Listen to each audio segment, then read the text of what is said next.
গ্রুপের পক্ষ থেকে এখানে সবাইকে বাংলা নতুন বছরে অনেক অনেক শুভেচ্ছা। সেই সাথে অনেক ধন্যবাদ জানাই মঞ্চ পরিবারের সকল সদস্যকে আজ এই অনুষ্ঠানে সুর ও সৃষ্টি গ্রুপকে আমন্ত্রণ করবার জন্য। আসুন শিল্পীদের সাথে পরিচয় করে দিই।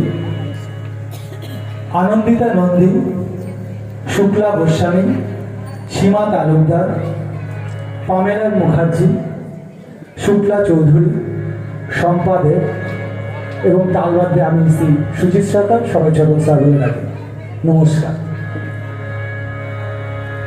একটু আস্তে কথা বলে ভালো। আজ 25শে বৈশাখ কবিগুরু রবীন্দ্রনাথ ঠাকুরের জন্মজয়ন্তী উৎসব। কবিগুরু রবীন্দ্রনাথ ঠাকুরকে নিয়ে আমার মতো সামান্য মানুষের কিছু বলতে যাওয়া ধৃষ্টতার পর্যায়ে পড়ে জানি, তবু এই নিবেদন আমার ও আমাদের সকলের ভালোবেসে শ্রদ্ধা জ্ঞাপন করবার নিমিত্তে। প্রণতি লও হে কবি করমর অপরাধ। আমাদের জীবনের কবিগুরু রবীন্দ্রনাথ ঠাকুর ও রবীন্দ্রসঙ্গীতের যে বিস্তৃত প্রভাব তা আমরা কখনোই ভাষায় প্রকাশ করতে পারব না। তিনি এমন একজন সাধক ছিলেন যার হাত ধরে গানে বাণী ও সুর একাকার হয়ে মিশে গিয়েছে। বাণী ও সুর দুটি পেয়েছে মুক্তির পথ। কবির গানের ভিতর দিয়ে হয়েছে আমাদের নিজ মনের মুক্তি। তাই তো কবিগুরু রবীন্দ্রনাথ ঠাকুর লিখেছিলেন, আমার মুক্তি আলোয় আলো।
চিন্তা প্রেমকে বাদ দিয়ে নয়। প্রেমের মাঝে আছে আনন্দ। এই আনন্দের মাধ্যমে মানুষ নিজেকে বিলিয়ে দিতে পারে অন্যের মধ্যে।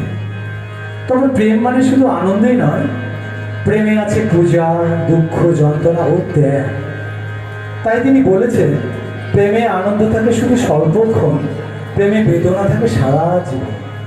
কখনো প্রেমের পরিণতি নিষ্ঠুর পরিণাম জেনেও প্রেমের জোয়ারে ভাসতে কুণ্ঠাবোধ করে। প্রেম পর্যায়ে কবিগুরু এমনই একটি হৃদয় ছায়া গান, প্রেমের জোয়ারে ভাসাবে দোহার।